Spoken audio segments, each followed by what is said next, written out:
오늘은 마가복음 2장 13절에서 3장 6절까지 좀 깁니다. 그러나 다 읽겠습니다. 앞에도 있고 여러분 성경을 찾으셔도 좋겠습니다. 마가복음 2장 13절부터입니다. 시작. 예수께서 다시 바닷가에 나가심에 큰 무리가 나왔거늘 예수께서 그들을 가르치시니라.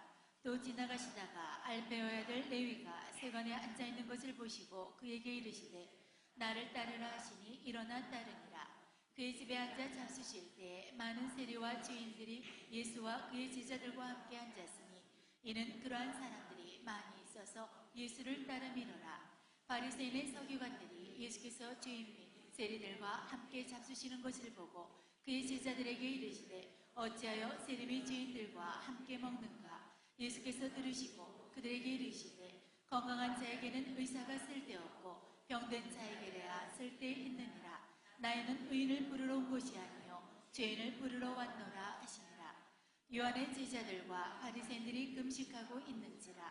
사람들이 예수께서 와서 말하되 요한의 제자들과 바리새인들의 제자들은 금식하는데 어찌하여 당신의 제자들은 금식하지 아니하나이까. 예수께서 그들에게 이르시되 본인 집 손님들이 신랑과 함께 있을 때 금식할 수 있느냐.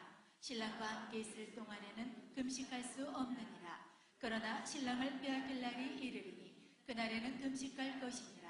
생배 조각을 낡은 옷에 붙이는 자가 없나니 만일 그렇게 하면 기운 새 것이 낡은 그것을 당기어 헤어짐이 더하게 되느니라. 새 포도주를 낡은 가죽 부대에 넣는 자가 없나니 만일 그렇게 하면 새 포도주와 부대를 터뜨려 포도주와 부대를 버리게 되리라.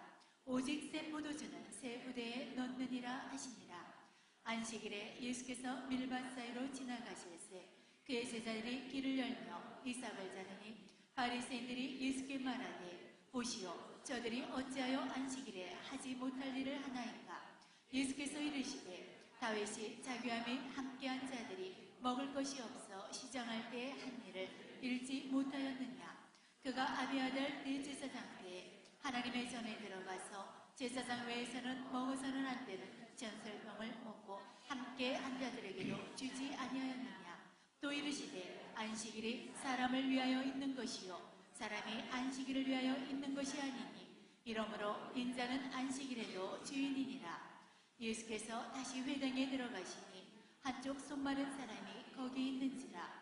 사람들이 예수를 고발하려 하여 안식일에 그 사람을 고치시는가 주시하고 있거늘 예수께서 손 마른 사람에게 이르시되 한가운데 일어서라 하시고 그들에게 이르시되 안식일에 선을 행하는 것과 악을 행하는 것 생명을 구하는 것과 죽이는 것 어느 것이 옳으냐 하시니 그들이 잠잠하거늘 그들의 마음이 완악함을 단식하사 노하심으로 그들을 둘러보시고 그 사람에게 이르시되 내 손을 내밀라 하시니 내밀매 그 손이 회복되었더라.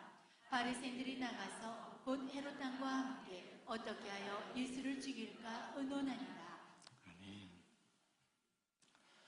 네 개의 사건들이 있는데 이 사건이 이렇게 좀 잘 구분해서 봐야 될 아주 이렇게 신중하게 봐야 될 문제들이 있습니다. 그러나 또 각 사건 따로 떼어놓고 보면 그거 자체로도 의미가 있지만 그러나 그 사건의 저변에 저 밑바닥에 흐르는 주님이 하시고자 하는 메시지가 무엇인가 이것을 우리가 정확하게 좀 들을 필요가 있습니다. 그 메시지를 하기 위해서 이 마가는 예수님이 행하셨던 사건을 끄집어 옵니다.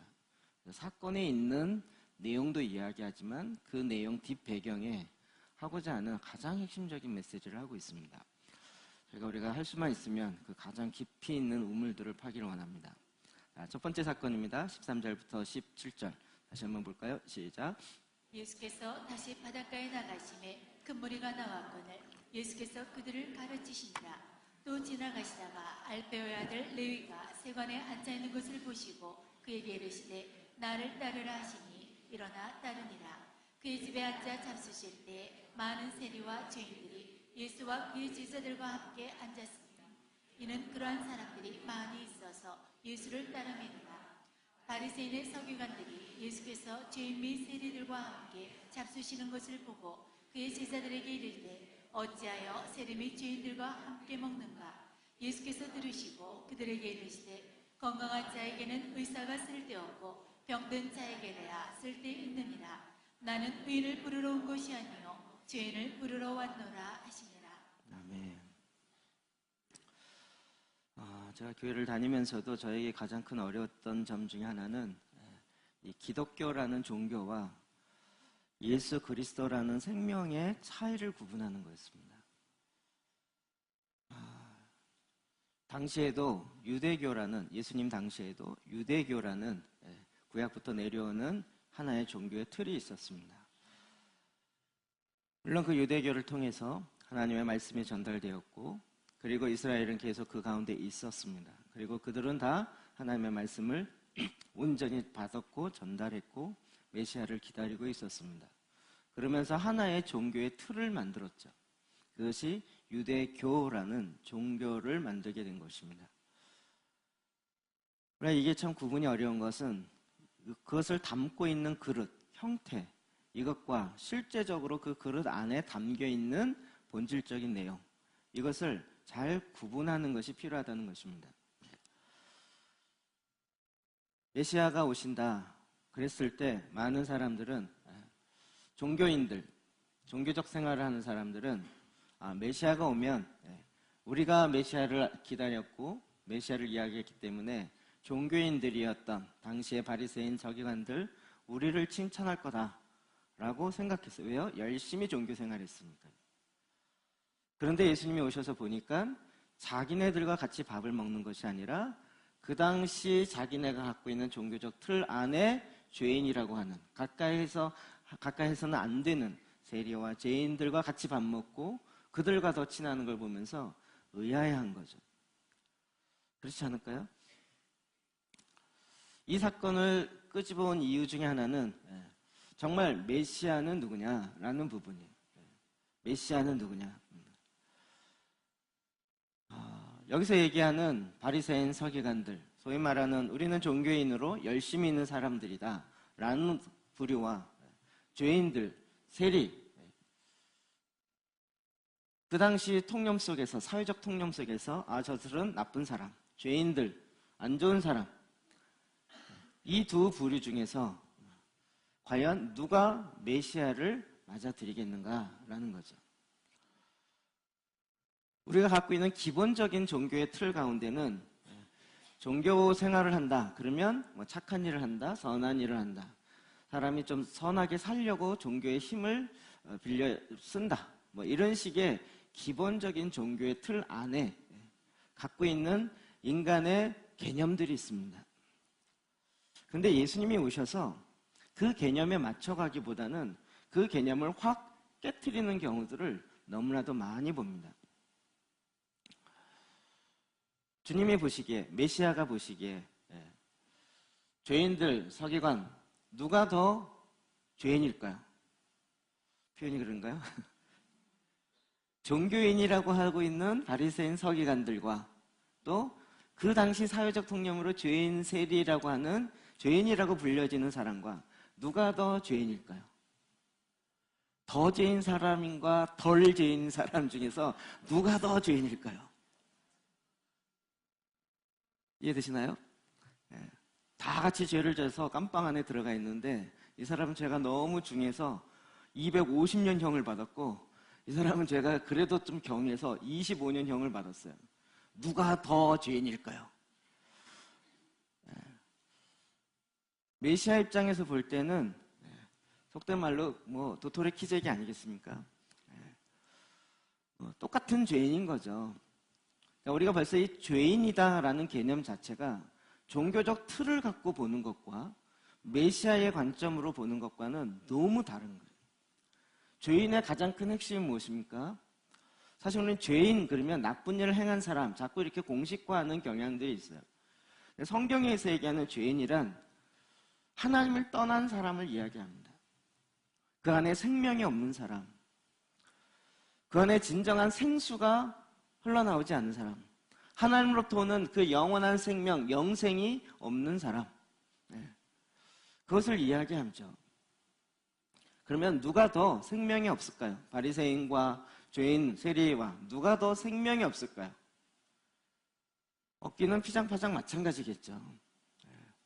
그런데 덜 없는 사람이 더 있는 사람들에게 너는 죄인인데 너는 왜 그렇게 되냐라고 얘기하고 있는 상황이 오늘 본문에 나타난다는 거죠.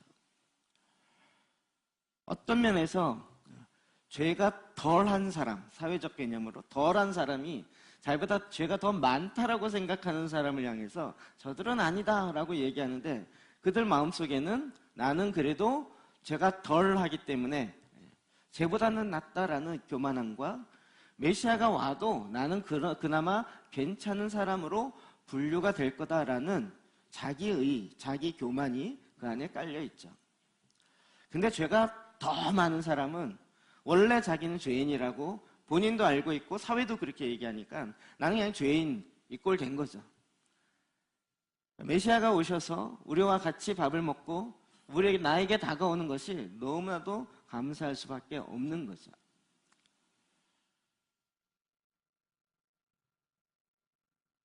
제가 생각하기에 종교적 틀이 그 당시에 사회에서 이야기하는 종교적 규범이 진정한 메시아를 만나지 못하게 막고 있는 것이 그때나 지금이나 별반 없다는 생각이 많이 듭니다. 우리에게도 현재 우리에게도 한국 기독교에도 그런 틀이 있죠. 교회 다니는 사람 그러면 딱 정형화되어 있는 거 있잖아요. 사람마다 기준이 좀 다르긴 하지만 여러분 뭐가 있습니까? 교회를 다닌다. 또 뭐가 있죠? 가능하면 술, 담배를 안 한다.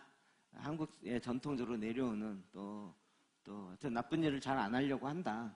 요즘 잘 구분이 안 되는 것 같지만 또 교회 다니는 사람이다 그러면 우리가 생각하는 규범들이에요.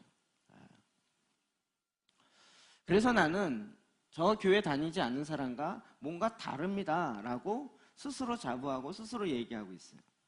근데 정작 메시아가 오셔서 교회 다니는 우리를 만나기보다는 그 사회적 통념에서 죄인인 그들을 향해서 더 다가가고 있다는 것입니다. 그러면 이 죄 문제의 핵심은 죄를 안 지어야 된다 이것이 아니라 죄 문제의 핵심은 죄 문제를 해결할 수 있는 본질이 있어야 된다는 거예요. 죄를 어떻게 하면 내가 더 짓느냐 덜 짓느냐 이 차원의 얘기가 아니라 죄 문제를 해결할 수 있는 죄를 용서할 권한이 있는 그 메시아가 실제로 오셔서 그분과의 만남을 통해서 죄 사함을 받고 그분과의 교제와 관계가 진행되어지는 그것을 오히려 진정한 기독교다 이렇게 얘기할 수 있는 거죠. 하나님과의 만남이 없는데 그냥 그 종교적 틀 안에서만 꾸준히 그래서 사회적으로 볼 때는 죄인이 아니다 라고 얘기될지 모르지만 메시아가 와서 볼 때는 거꾸로라는 거죠. 여기서 우리는 다시 한번 특히 이 체면 중심의 문화 속에 있는 한국 기독교 안에는 정말 예수님이 누구인가 메시아가 누구인가를 다시 한번 봐야 되는 거죠. 우리가 지지난주에 중풍병 걸린 사건들 봅니다. 예수님이 천장을 뚫고 내려오는 그 중풍병자의 들것에 실려서 내려온 사람을 보면서 뭐라고 먼저 하셨다고요? 병 고침을 받았다가 아니라 죄사함을 받았느니라. 이렇게 얘기한 의도는 뭐예요? 죄를 사하는 권세가 예수님에게 있다는 것을 알리기 위해서요. 병을 고치는 것보다 더 중요한 문제는 그의 마음의 본질적인 죄의 문제가 해결되어지는 거예요. 지금 죄인의 가장 큰 문제는 그 죄인의 죄로 말미암아 묶여 있고 죄로 말미암아 속박되어 있는 그 죄의 본질이 해결되어지는 거예요. 이거를 해결하려고 이 기본적인 종교의 개념으로서는 착하게 살거나 영적인 뭘 추구하거나 아니면 도덕주의로 가거나 뭔가 고행주의로 가거나 이런 식의 많은 종교적인 접근을 하는 거예요. 그런데 예수님이 딱 오셔서는 이런 접근으로는 그 안에 생명이 들어갈 수 없고 생명인 내가 너와 함께 만날 때 비로소 너희 안에 생명이 들어가게 되느니라. 이 차이를 구분하시겠습니까? 그래서 주님은 죄인을 부르러 오신 거죠. 또 두 번째 사건을 봅니다. 18절부터 22절이요. 시작. 요한의 제자들과 바리새인들이 금식하고 있는지라 사람들이 예수께 와서 말하되 요한의 제자들과 바리새인의 제자들은 금식하는데 어찌하여 당신의 제자들은 금식하지 아니하나이까? 예수께서 그들에게 이르시되 혼인집 손님들이 신랑과 함께 있을 때는 금식할 수 있느냐? 신랑과 함께 있을 동안에는 금식할 수 없느니라. 그러나 신랑을 빼앗길 날이 이르리니 그날에는 금식할 것이니라.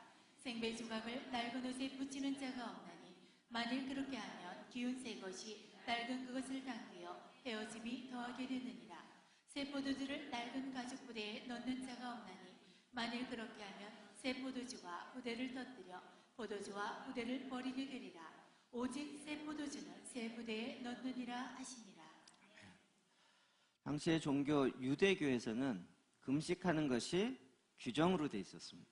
마치 오늘날 이슬람에서 라마단 기간에 금식하는 것을 반드시 해야 구원을 얻을 수 있는 것처럼, 그래서 금식하는 것이 규범으로 되어 있는데 금식을 안 하는 예수님의 제자들을 보면서 왜 금식을 안 하냐, 왜 규범을 어기냐라는 질문인 거죠.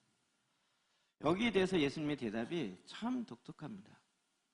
신랑과 함께 있을 때는 금식할 수 없다. 그러나 신랑을 뺏길 날이 있을 때 그때는 금식할 거다.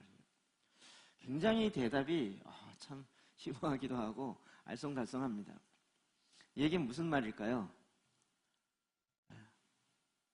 이 얘기는 뭘까요? 예수님이 신랑이란 얘기죠. 예수님 본인이 신랑이라는 거예요. 신랑과 함께 있을 때는 금식할 일이 없다라는 거예요. 이거 완전 생각의 논리를 확 뒤집어 엎기 때문에 도대체 뭔 말이야? 그렇게 못 알아듣게 하는 것에 예수님의 주 포인트가 있지 않았나 생각이 듭니다. 아니 금식 얘기하는데 왜 신랑과 함께 뭐 신랑이 뭐 어쩌자고 이렇게 됩니다. 예수님은 메시아는 신랑 그 자체, 교회는 무엇입니까? 신부라고 얘기합니다.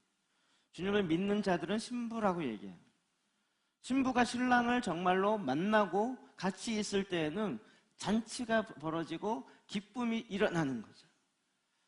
그때는 완성이고 그때는 금식할 이유가 없는 거죠. 신랑을 빼앗기는 날이 있을 텐데 그때부터는 금식을 할 거다, 이렇게 이야기합니다. 금식의 차원이 좀 달라지겠죠. 그러면서 또 생배 조각 이야기를 합니다. 유대교가 갖고 있었던 옛 가죽 부대, 옛 옷, 거기에는 메시아라는 주님이 담겨지기가 어렵다라고 얘기하십니다. 왜냐하면 예수님은 새로운 포도주고 새로운 부대에 담겨져야 그것이 가능하기 때문에 그런 거죠. 저는 복음이 굉장히 수동적인 것 같지만 저는 굉장히 급진적이라고 생각합니다. 이 사회의 복음은 그냥 사람들을 잘 정화시켜서 착하게 만들고 교회 잘 다니고 요 정도 하는 것이 아니라 사람을 아예 뒤집어 놓는 거예요. 사람을 아예 바꿔버려요. 하나님의 복음은 그냥 뭐 교회 다녀서 찬송하고 예배하고 또 말씀 읽으면 내가 착해지는 요 정도가 아니라 그 사람의 본질 자체가 완전히 뒤집어져 버려요. 이 뒤집어져 있는 사람을 다시 종교의 틀 안에 그 유대교라는 틀 안에 담는다는 건 불가능한 거죠. 다시 말씀드리지만 오늘날도 우리가 자꾸 종교의 틀을 갖고 와요. 지금 기독교 안에도 이 종교의 틀이 너무 많아요. 틀이 너무 많아요.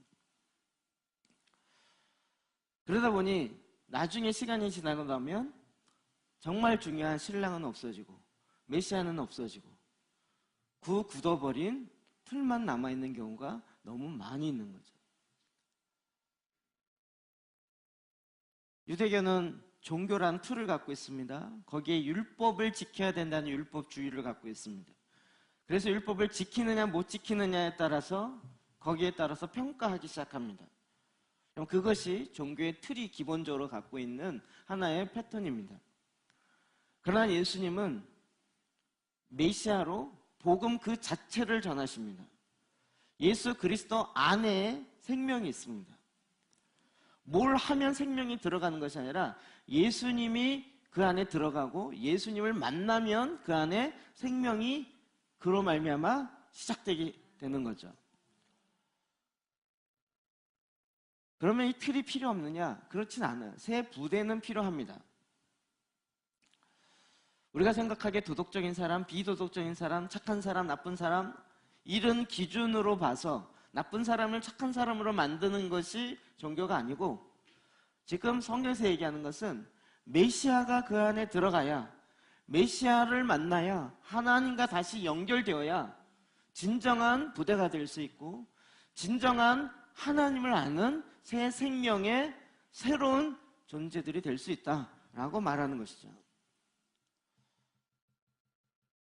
이것이 기본적으로 갖고 있는 종교 생활하고 있는 사람들과는 너무나도 다른 접근인 것입니다. 오늘날도 이 부분 많이 착각하시는 분들이 있어요. 초대교회와 로마 시대잖아요, 초대교회가. 로마에서는 그리스 로마 신화, 그래서 가는 곳마다 신전을 세웁니다. 그리고 로마 가운데에는 만신전, 판테온이라고 모든 신들을 다 모아놓는 그런 것을 두는 거죠. 로마인들에게 종교란 신전이 있어야 되는 거예요. 성전이 있어야 되는 거예요. 그래서 예수를 믿는 기독교인들 향해서 우리는 만신전이 있는데 너희는 그 성전이 어디 있느냐? 그랬더니 초대교회 성도들이 뭐라고 대답해요? 그런 성전이 필요 없습니다. 예수님이 성전입니다. 못 알아듣겠는 거예요. 아니, 성전이 필요 없어? 아니, 성전에서 제사를 드리고 그래야 축복을 받고 그래야 뭔가 될 거 아니야. 그러면 제사는 누가 드리는데? 그랬더니 또 초대교회 성도들이 뭐라고 대답해요? 우리의 제사장은 예수님이십니다. 그죠? 우리 예수님만이 우리의 진정한 대제사장이십니다. 이렇게 되는 거예요. 그러니까 이게 또 로마 사람이 이해가 안 되는 거죠. 거기에 만신전에서 그 신을 섬기는 많은 제사장들이 그들에겐 기본적으로 있어야 되는데 제사장이 없다고? 그러면 제물은? 우리는 그 앞에서 많은 제물을 드리고 막 절표 갖다 놓고 하는데 우리에게는 희생 제물이 필요 없습니다. 예수님이 진정한 희생 제물 되신 것입니다. 이게 종교 생활하는 사람들에게는 이게 알쏭달쏭한 얘기인 거예요. 있긴 다 있는데 개념 자체가 완전히 다른 거죠. 도대체 이런 종교가 어딨냐. 근데 그 종교가 그 생명이 그들 안에 들어가면서 그들에게는 진정한 새 부대가 되어버린 거죠. 그러니까 초대교회가 로마를 이기잖아요. 전쟁에서 이기는 것이 아니라 그 생명으로 말미암아 순교당하면서도 죽음을 두려워하지 않으며 죽으면서 이기잖아요. 완전히 다른 접근하는 거예요. 죽어도 두려워하지 않아요. 왜요? 죽음 이후에 영생이 있고 죽음은 오히려 나로 하여금 하나님의 순교의 반열에 들어가게 되는 오히려 큰 축복인 줄 알아서 거부하지 않고 오히려 그것을 기뻐해요. 모든 사람이 갖고 있는 두려움을 확 뛰어넘어 버렸어요. 그리고 그 새 신랑과 함께 영원한 잔치의 기쁨을 누린다는 거예요. 그 당시도 그렇고 지금도 그렇고 잘 이게 이해가 될 듯 말 듯한 이야기인 거죠. 그 다음 세 번째 사건입니다. 종교적인 틀 안에서 제일 중요한 건 그 틀의 규범이 무엇인가인데 유대교에서는 이 샤밧, 안식일이 제일 중요했던 거죠. 안식. 그냥 지금 안식일과 관련된 얘기가 계속 나오는 겁니다. 자, 2장 23절부터입니다. 시작. 안식일에 예수께서 밀밭 사이로 지나가실새 그의 제자들이 길을 열며 이삭을 자르니 바리새인들이 예수께 말하되 보시오 저들이 어찌하여 안식일에 하지 못할 일을 하나이까. 예수께서 이르시되 다윗이 자기와 및 함께한 자들이 먹을 것이 없어 시장할 때 한 일을 잃지 못하였느냐. 그가 아비아달 네 제사장 때 하나님의 전에 들어가서 제사장 외에는 먹어서는 안 되는 진설병을 먹고 함께한 자들에게 주지 아니하였느냐. 또 이르시되 안식일이 사람을 위하여 있는 것이요 사람이 안식일을 위하여 있는 것이 아니니 이러므로 인자는 안식일에도 주인이니라. 아멘. 오늘날에도 이 안식일 논쟁 때문에 샤bat이 어떻고 금요일, 토요일, 주일이 어떻고 뭐 이거 갖고 논쟁하는 부분에 있어서 정말 시간 낭비라고 생각이 듭니다. 뭐 성경 있을 때부터 신약 있을 때부터 계속 얘기됐던 부분이고요.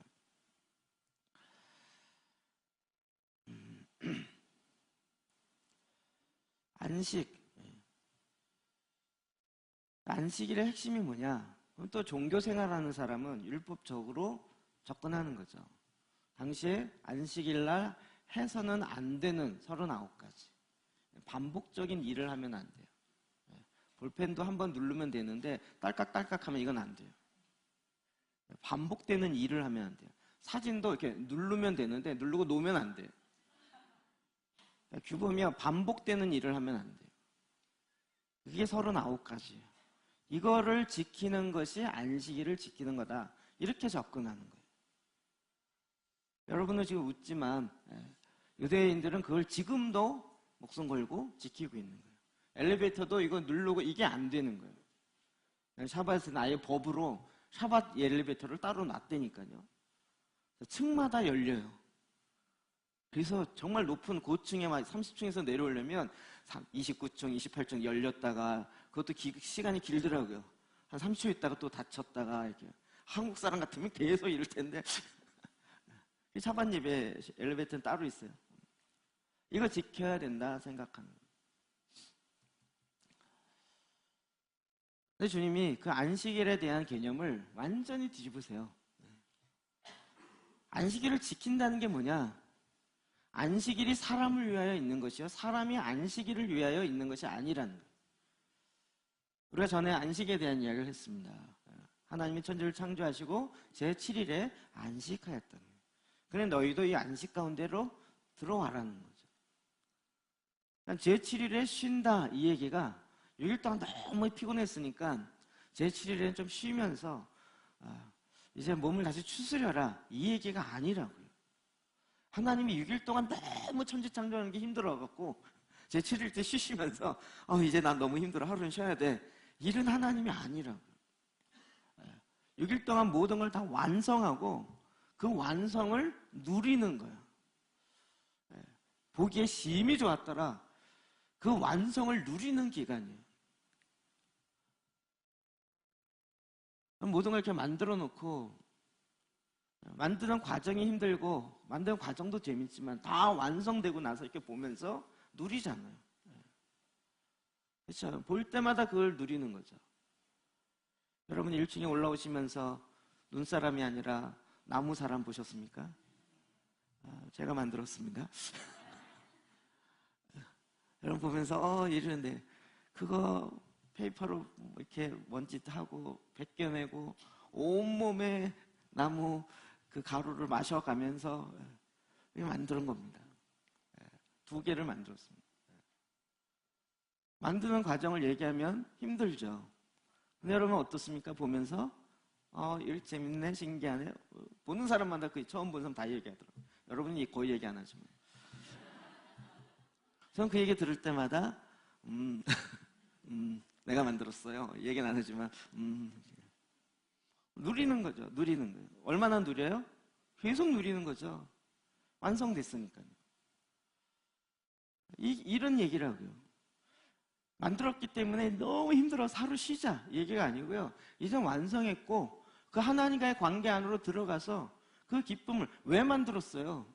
사람들 보고 기뻐하라고 만들었잖아요. 근데 기뻐하잖아요. 나 기쁜 거죠. 그래서 안식일이 사람을 위해 있는 것이 아니라 사람이 안식일을 위하여 있는 것이 아니라고요. 그렇죠? 이해되시죠? 안식일이 사람을 위하여 있는 거라고요. 안식을 통해서 그 기쁨을 누리게 하려고요. 근데 그 다음을 보세요. 28절. 그러므로 인자는 안식일에도 주인이라. 이 패턴을 보면 잘 보셔야 돼요. 왜 그냥 사람 안식 이렇게 나왔으니까 28절에 사람은 안식일에도 주인이냐 이렇게 나와야 될 것 같은데 단어가 딱 바뀌어요. 인자는 이게 사람이라고 많이 해석하지만 인자가 누굽니까? 여기서는 지금 메시아는 안식일에도 주인이라고요. 이게 벌써 접근이 완전히 다르는 거예요. 그럼 내 삶의 가장 큰 기쁨, 내 삶의 가장 큰 즐거움, 그거는 우리 진정한 신앙을 사는 사람들에게는 가장 큰 기쁨은 무엇일까요? 주님을 만나는 거예요. 하나님을 만나는 거예요. 그 하나님을 만나는 것 없이 그냥 쉬기만 한다. 쉬는 것도 피곤하더라고요. 가장 중요한 것은 그 생명의 근원 되시는 하나님 안에서 함께 누리는 거예요. 우리로 하여금 이렇게 누릴 수 있게 하신 거죠. 제가 이 얘기를 참 많이 드립니다. 우리가 너무 사랑해서 결혼을 했어요. 결혼할 목적은 뭐예요? 설거지하기 힘들어서, 밥 해먹기 힘들어서 결혼을 했는데 김치찌개 먹고 싶어서 김치찌개 잘 끓이는 그런 사람을 만난 건가요? 아니면 내 노후 대책으로 내 인생에 아니죠. 함께 있고 싶어서, 함께 하고 싶어서, 그리고 그 함께하는 기쁨들을 계속 누리는 거죠. 그래서 이 기쁨이 다 사라졌나 본데요. 함께 있는 갈등만 풀어놨습니까? 우리가 주님을 만나는 건 주님과 함께하는 그 기쁨이에요. 주님의 생명이 내 안에 들어오고 그 말씀으로 말미암아 내가 다시 내 속사람부터 다시 새로워지는 그 날을 갖는 거예요. 그냥 그것이 바로 안식일의 주인 되시는 메시아. 이 날만큼은 다른 거 다 하죠. 왜? 내 삶의 목적은 주님을 만나는 거예요. 주님을 즐거워하는 것이고 주님을 기뻐하는 것이고 우리는 주님과 함께 영원토록 함께하는 그 기쁨을 누릴 거기 때문에요. 이걸 모르니까 천국에 안 가겠다고 하는 거죠. 천국 가면 영원토록 찬양한다는데 이 지겨운 걸 어떻게 영원토록 하냐. 나는 노래도 못하고 찬양하는 것도 싫은데 이러면서 천국 안 가겠다는 사람이 나오는 거죠. 하나님과 함께하는 기쁨을 모르니까 율법을 지키는 것 차원에서 뭔가 해야 내가 안식을 한다. 이 차원으로 자꾸 접근하니까 하나님이 지금 우리에게 정말 주려고 하는 것이 뭔지를 모르는 거예요. 그럼 주님을 만나는 것은 내 생애의 가장 큰 변화입니다. 그리스도와 다시 연결되어지는 것은 내 삶을 온전케 다시 회복되어지는 가장 중요하고 가장 핵심이 되는 것입니다. 그것을 가로막는 어떠한 것이라도 종교의 틀로 전락될 수밖에 없는 것입니다. 마태복음 11장 28절이요. 시작. 수고하고 무거운 짐진 자들아 다 내게로 오라. 내가 너희를 쉬게 하리라. 아멘. 다 내게로 오라. 예수 그리스도에게로 오라. 내가 너. 그러니까 원래 유대인들이 율법을 지키려고 할 때 왜 그랬을까요? 왜 이거 2번 하면 안 되고 왜 그렇게 하라 그랬을까요? 오직 주님을 만나는 것 외에 다른 것에 신경 빼앗기지 않도록 이거 하지 마.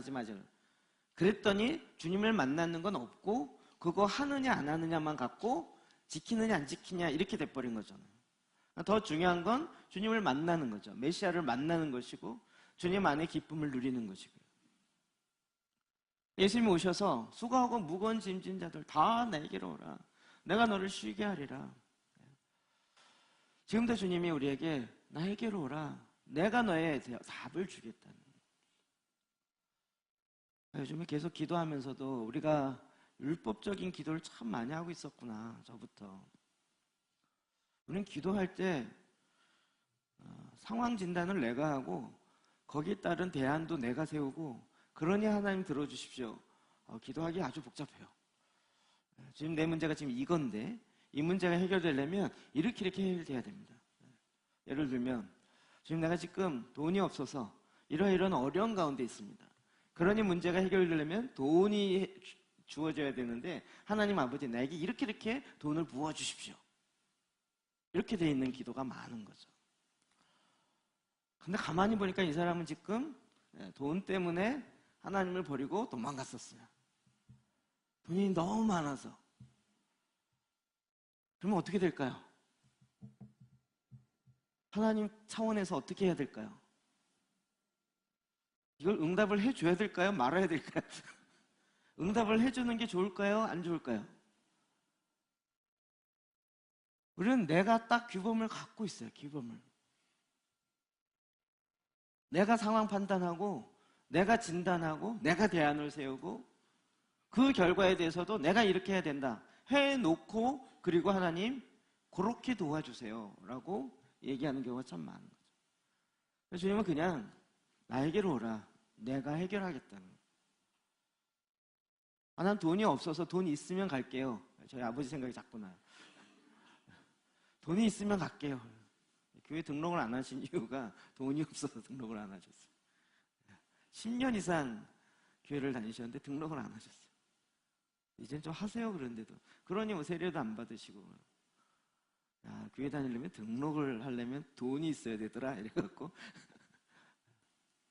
남동도에 갈래도 회비를 내야 되고 돈 드는 일이 많더라 이러면서 안 하셨어요.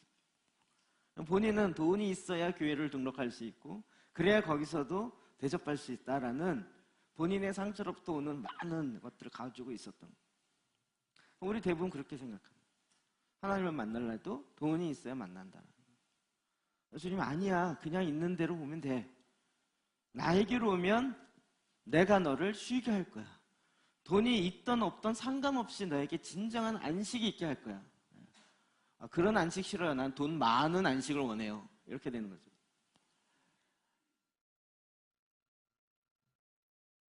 우리는 자꾸 어떤 율법을 지키느냐 안 지키느냐 이 차원에서만 접근하는 종교적 틀이 너무 강한 거예요. 마지막 사건입니다. 3장으로 넘어갑니다. 1절부터 6절이요. 시작. 예수께서 다시 회당에 들어가시니 한쪽 손 마른 사람이 거기 있는지라 사람들이 예수를 고발하려 하여 안식일에 그 사람을 고치시는가 주시하고 있거늘 예수께서 손 마른 사람에게 이르시되 한가운데 일어서라 하시고 그들에게 이르시되 안식일에 선을 행하는 것과 악을 행하는 것 생명을 구하는 것과 죽이는 것 어느 것이 옳으냐 하시니 그들이 잠잠하거늘 그들의 마음이 완악함을 탄식하사 노하심으로 그들을 둘러보시고 그 사람에게 이르시되 내 손을 내밀라 하시니 내밀매 그 손이 회복되었더라. 바리새인들이 나가서 곧 헤롯 당과 함께 어떻게 하여 예수를 죽일까 의논하니라. 이제 네 번째 사건인데요. 이제는 이제 예수님이 하도 병을 많이 고치시니까 한쪽 손 마른 사람. 아마도 제가 생각하기에는 이 병이 이렇게 중풍이 아닐까 싶어요. 한쪽 손에 신경이 마비되거나 혈관에 피가 안 통해서 이 작동이 안 되는 사람, 한쪽 손. 대충 이제 반쪽인 경우가 이제 중풍이 오면 그렇잖아요.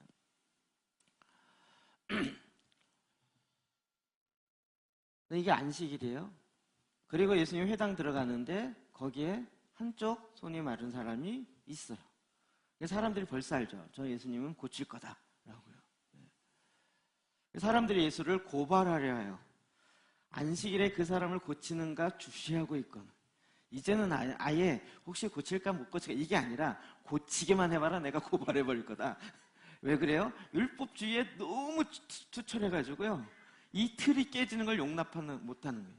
이제는 아예 고발할 건수를 잡기 위해서. 그래서 예수님께서 손 마른 사람에게 이르되 한가운데 일어서라. 다시 모든 사람 볼 수 있는 대로 딱. 그리고 질문하는 거죠.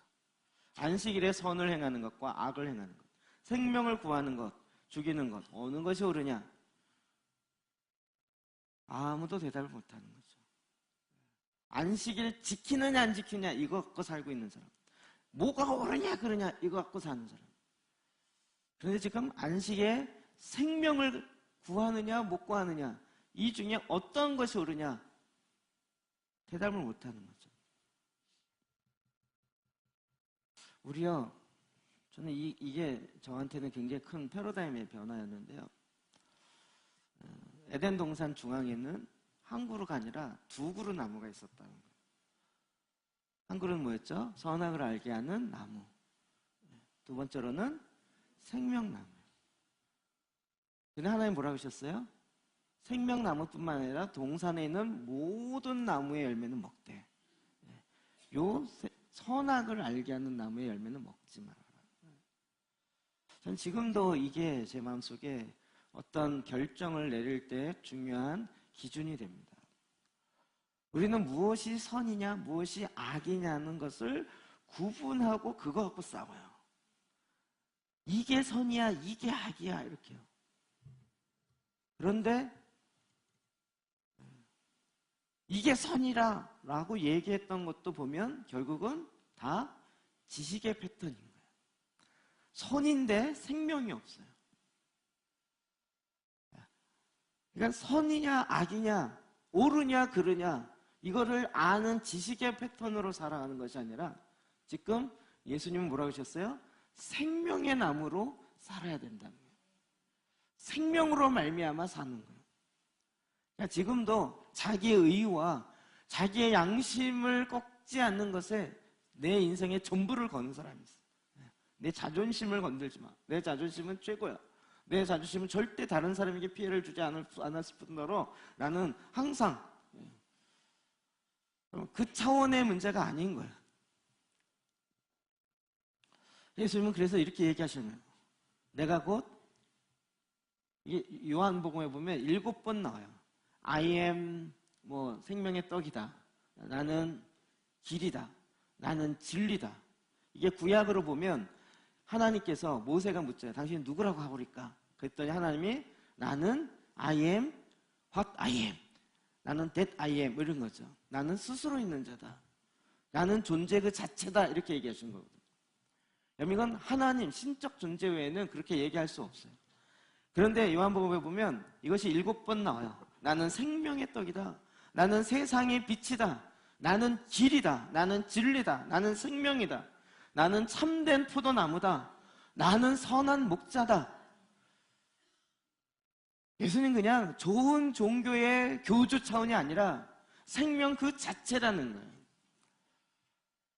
우리가 예수님을 믿는다는 것은 인격적으로 나와 깊이 있게 실제적인 관계 안으로 들어가서 그 주님을 만나고 그 주님으로부터는 생명과 그 주님으로부터는 하늘로부터 내리는 그 떡을 먹으며 그 말씀으로 말미암아 내가 날마다 살아가는 거예요.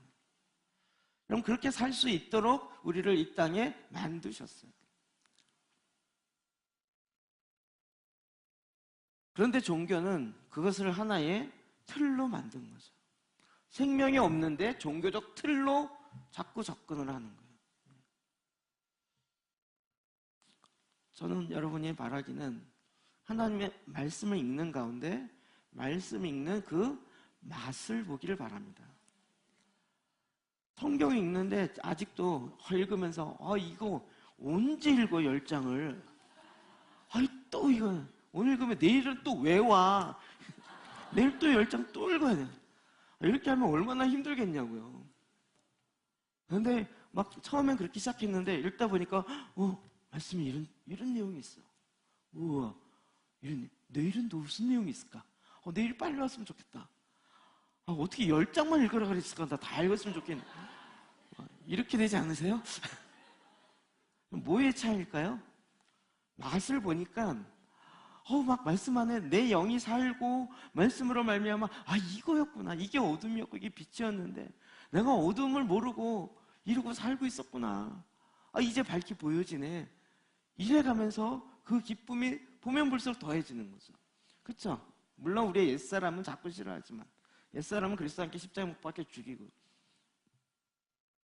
그래서 주님의 말씀을 먹을수록 내 안에 기쁨이 자꾸 들어오기 시작하는 거예요. 예수님이 생명의 떡이다. 우리는 이렇게 얘기하는 거예요. 내가 너무 배고픈데 하나님 나 좀 배고프지 않도록 떡 좀 주세요. 빵 좀 주세요. 주님이 내가 너희들을 살 수 있는 것은 떡으로만 살 것이 아니라 하나님의 말씀으로 말미암아 살 것이니라. 아니 떡이 있어야 말씀을 먹죠. 떡부터 주세요. 떡 다 먹고 난 다음에 배불러서 자요. 말씀은 언제 먹어요? 가만히 보니까 이제 좀 속이 갈급하고 고난이 오고 힘들어야 어이 주님 이거 어떻게 할까 이게 찾지. 사람이 대부분 배부르면 어휴 배부르고 등 따시면 뭐 이렇게 좀 쉬었다가 하지 이러고 넘어가는 경우가 참 많아요. 여러분 주님은 안식일에도 주인으로 우리에게 생명을 나누길 원하세요. 그래서 우리가 그 주님을 찬양하고 기뻐하고 그 주님을 더 깊이 있게 만나는 거죠. 이 사람은, 이 병자는 손 마른 사람이었어요. 이게 성경에 정말 이게 계속 보면서 손이 마른 사람, 이 사람 고침을 받는, 성경 늘 깊이 보면 이렇게 있어요. 근데 그것을 고발하려고 했던 사람은 사실은 마음이 마른 사람이에요. 그 마음이 생명이 하나도 없이 그 마음의 밭에 하나님의 은혜의 비가 한 번도 떨어진 적이 없어갖고요. 그냥 완전히 가뭄에 쩍쩍 갈라져 있는 흙과 같이 마음이 그렇게 갈라져 있어요. 누가 건들기만 해봐라 그냥 싸운다 이러고 막 싸울 준비를 잔뜩 하고 있는 사람처럼 그 마음의 풍요로움과 그 마음의 여유와 기쁨이 없어요. 손 마른 사람과 같이 한쪽 굳어져 있어요. 주님께서 그 손을 고치세요. 손을 고친다라는 의미는요, 또 굉장히 중요해요. 손은요, 일도 하고 또 서로 악수하고 서로 손을 잡았다. 뭐죠? 서로 관계를 함께 하기 시작했다는 거죠. 손이 말라있다는 얘기는 굳어 있어갖고요, 일도 못하고 봉사도 못하고 교제도 못하고요. 하나님께, 주님께서 그것을 고치세요. 뭘로요? 생명을 불어넣으셔요.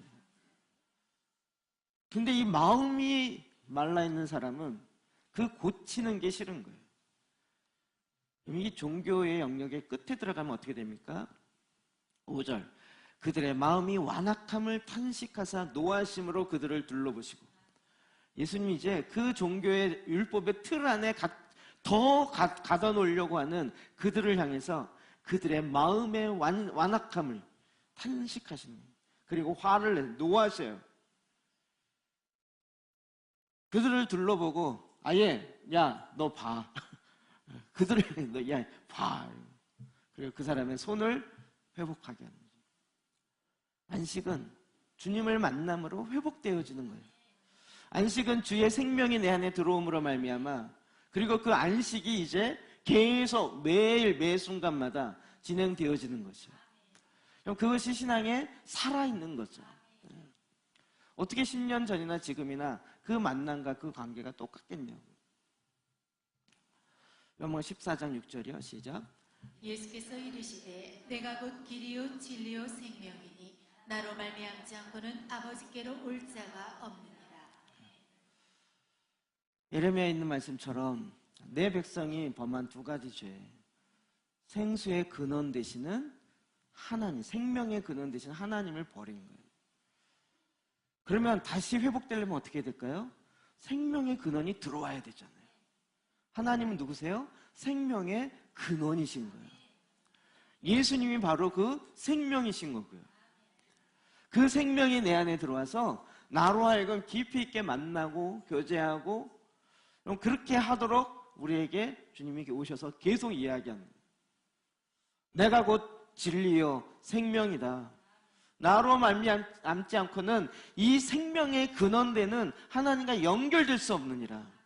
오직 나 예수 그리스도 메시아를 통하여서만 하나님 아버지와 연결될 수 있는 거예요.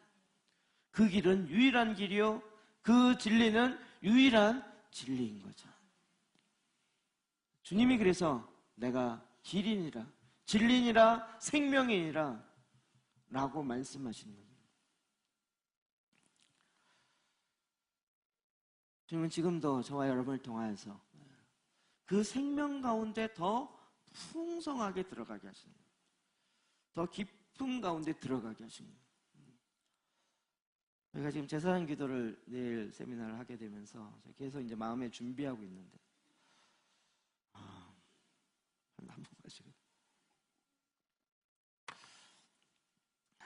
이렇게 이제 저희가 세미나를 하면 외부에서는 우리 교회를 100%다 제사장 기도를 하는 오직 제사장들만 있는 교회로 볼 텐데 한 모금 더 마시고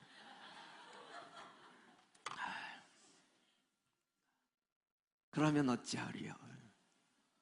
제 마음속에 이걸 막 율법으로 만들고 싶은 생각이 들어요. 출석부 딱 만들어 놓고 상황판에다 오늘 왔는지 안 왔는지 체크하고 몇 번 이상 안 오면 경고 들어가고 그래도 안 들어가면 1:1 면담 들어가고 그래도 안 되면 이제 협박 들어가서 뭘 그렇게 막 율법주의적으로 뭔가를 막 만들고 싶은 생각이 있는데 7년 동안 참았어요. 왜 참았냐면 하시는 분들이요. 하시는 분들은 어떠세요? 이 맛을 보기까지 보통 몇 년 걸리셨어요? 말씀으로 기도하면서 제사장 기도하면서 와 이런 맛이 있구나. 이게 얼마나 걸리셨어요? 3개월 걸리셨어요? 제가 금요일날 물어보니까 2년 내지 3년은 가더라고요. 그냥 쉽게 되진 않습니다. 근데 이 힘든 걸 아직까지 왜 하세요? 왜 하죠? 맛을 보니까요. 아직까지 실제로 하시는 분들이 이제 지겨워요. 그만하겠습니다. 이러면 제가 안 할게요. 제사장 기도를 안 하는 사람이 얘기하는 건 아무 효력이 없어요. 안 하시는 분들이 왜 하면 안 되는지를 101가지를 이유를 댄다 할지라도 하시는 분들이요. 내가 3년을 해봤더니 나에게 아무 유익이 없더라. 이 유익이 없는 걸 왜 합니까? 그만둡시다. 이러면 안 할게요. 그런데 지금은 너무나도 감사하게 하시는 분들은 끊임없이 물론 할 때마다 그래도 옛사람과의 갈등과 이 싸움은 끊임없이 있지만 그래도 그렇게 할 때마다 날마다 부어주시는 새로운 생명의 은혜가 있는 거죠. 그 맛을 보니까 또 가고 또 가고 또 가고. 아니 그 본문이요.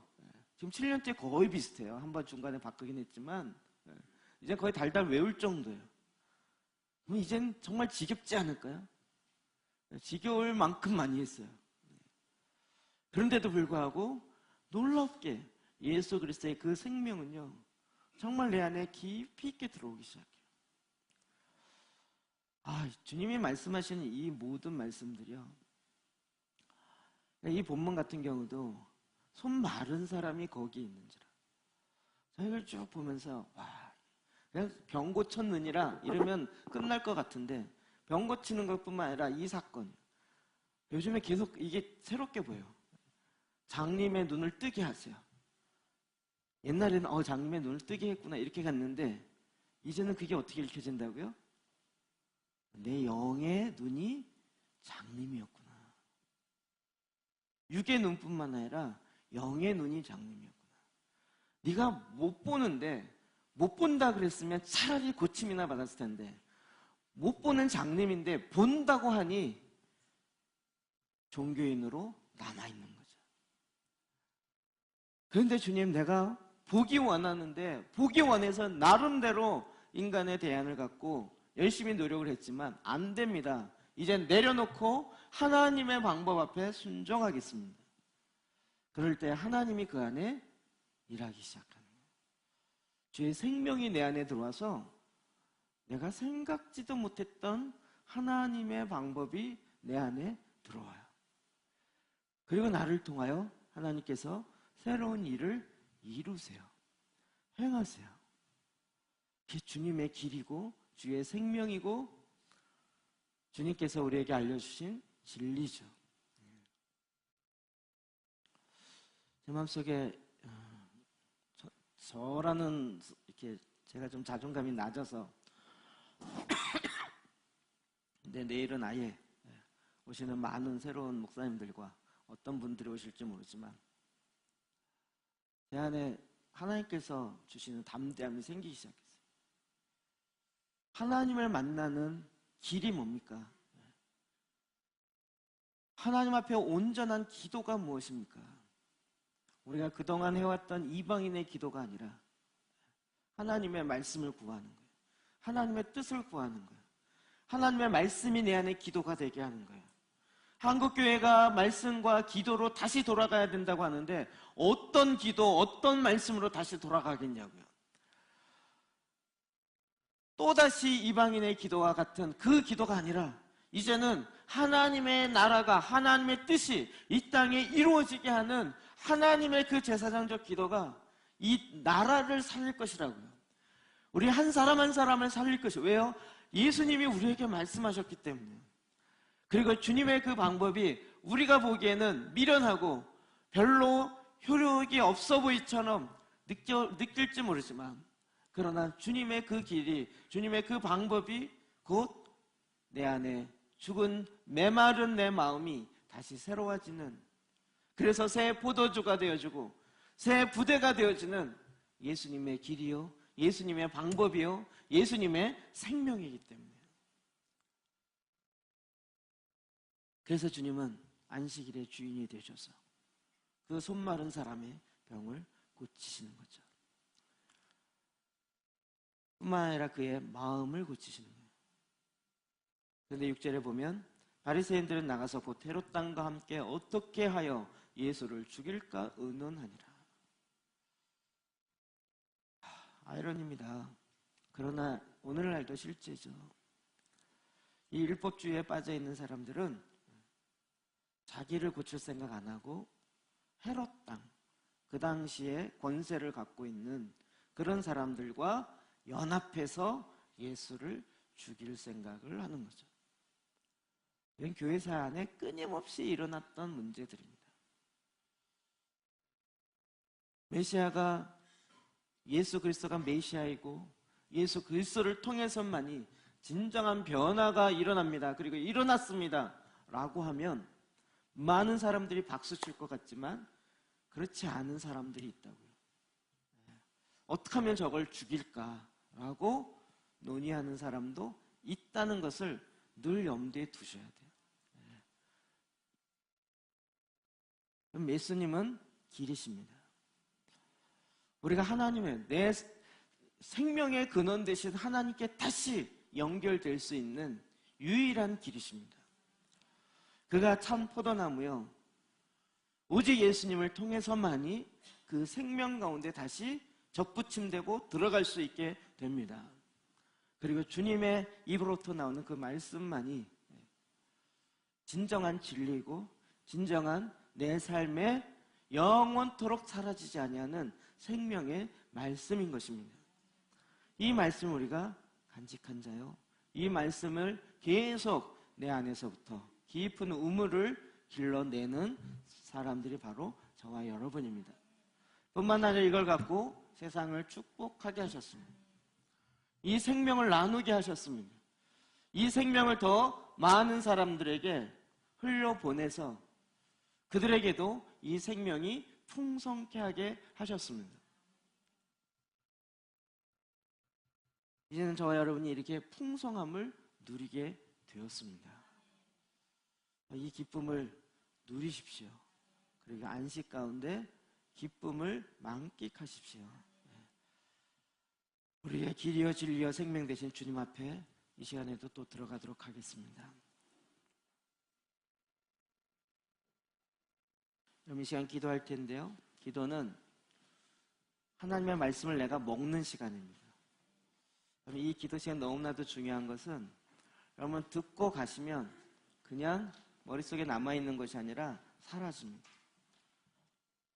이 나에게 주는 이 말씀을 딱 받으시고 하나님의 이 말씀을 내가 어떻게 반응할지를 내 마음에 진실로, 진정으로 여러분이 반응하셔야 됩니다. 그냥 습관적으로 하나님 잘 되게 해주세요, 좋게 해주세요 이렇게 하지 마시고요. 안 믿어지시면 난 예수님이 길이라고 안 믿어져요, 예수님 그 길 외에 다른 길도 있는 것 같아요, 그런 생각이면 그렇게 기도하시라. 그래서 난 진짜 진정한 길이 뭔지를 알고 싶습니다 라고 기도하십니다. 그럼 이 시간 그 말씀이 내 안에 들어왔을 때 그 말씀을 계속 내가 내 심령 가운데, 마음 가운데 이 말씀과 나를 비추는 거예요. 말씀의 빛이 내 마음을 비춰줬을 때 내 마음도 역시 손 마른 사람같이 마음이 마른 사람이었는지를 비춰보는, 내가 주일마다 주님과 함께하는 이 안식의 기쁨을 날마다 누리고 있었는지를 보는 것이에요. 내가 주님과 함께하는 이 기쁨, 하나님께 영광 돌리는 것은 하나님과 함께하는 그 기쁨을 날마다 누리는 것인데 내 삶이 정말 그러한가를 날마다 점검하는, 이 시간 하나님의 말씀을 내 마음에 비춰보십시다. 그리고 그 말씀의 근거에서 이 시간 정직의 영으로 하나님께 나아가 기도하십시다. 하나님, 이 시간 정직의 영을 내 안에 창조하시옵소서. 하나님의 마음의 영을, 새 영을 불어넣어 주시옵소서. 하나님, 내가 내 마음을 새롭게 할 수 없는데 하나님, 이 시간 하나님의 영을 우리 가운데 부으셔서 새 마음을 갖게 하여 주십시오. 이 시간 말씀을 지하여 주님 앞에 나가 기도하시겠습니다.